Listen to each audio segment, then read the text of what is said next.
మృత్యోర్మా అమృతం గమయ. మృత్యువు అంటే మరణం, అమృతత్వము అంటే ఇందాక చెప్పానుగా న్యాయము, ఆ ఏడైతే అన్యాయము, పరిశుభ్రత, ఆ మెన్షన్ చేస్తే ఆ పరిశుభ్రత.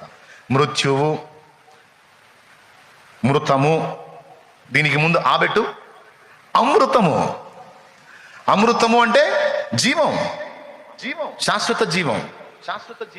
మృత్యోన్మా అమృతం గమయ.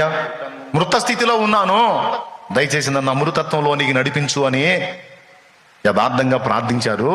వారికి దైవ సాక్షాత్కారం లభించింది. చూడండి, ఓ భగవంతుడా, అసత్యము నుండి సత్యమునకు, చీకటి నుండి వెలుగులోనికి, మృత్యు నుండి అమృతత్వమునకు నన్ను నడిపించు. నేను ఆది భౌతిక, ఆది దైవిక, ఆధ్యాత్మిక శాంతిని పొందుదుముగాక. ఎంత యథార్థంగా ప్రార్థించారో చూడు. ఈరోజు మనం చెప్పిన మృత్యోర్మా